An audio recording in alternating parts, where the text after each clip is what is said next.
Welcome to the Undercurrent, your source for grassroots news. I'm Lauren Windsor. On Monday, December 8th, activists gathered in front of the U.S. Trade Representative's office in Washington, D.C.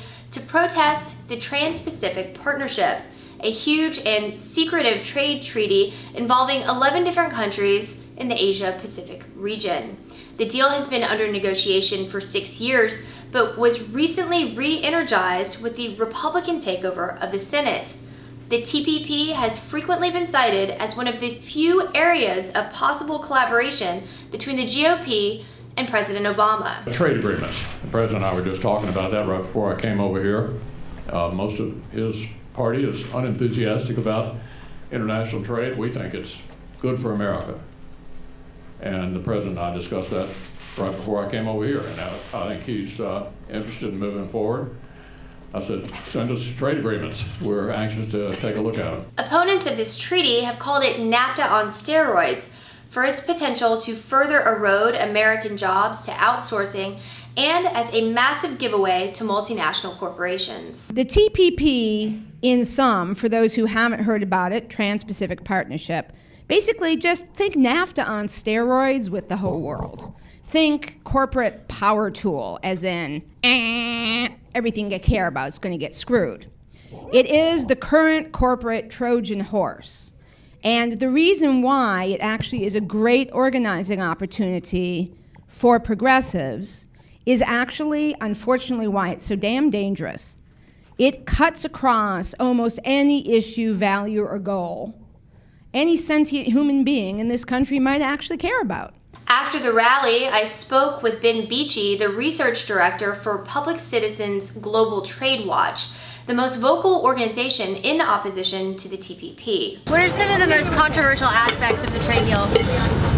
There's one chapter in there that would empower foreign corporations to sue the federal government over health policies, environmental policies, and not before any courts. They would bypass our courts and go before a foreign tribunal made of 3 private lawyers. And these 3 individuals would have the power to order taxpayer compensation. Our tax dollars would go to these corporations for having, just because they have to comply with health, environmental, financial, and other protections that domestic firms have to comply with on a daily basis. And it's a power grab. Corporations should not be able to circumvent our legal system. We shouldn't have a parallel special legal system for foreign corporations. As Mr. Beachy noted, the Investor-State Dispute Court is a big threat to regulations in place to safeguard Americans. Regulations for the environment, healthcare, and the financial markets, just to name a few.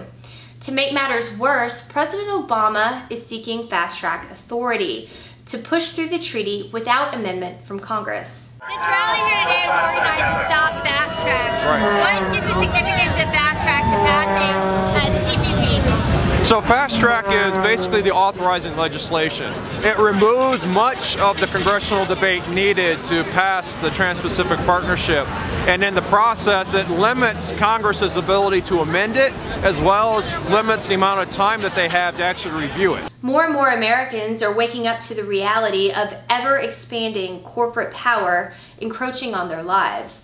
Americans like Kaylee Pruitt-Ham, who moved to D.C. specifically to fight the TPP. You just told me you took off of work today to come down here for this TPP protest. Why is this issue so important for you?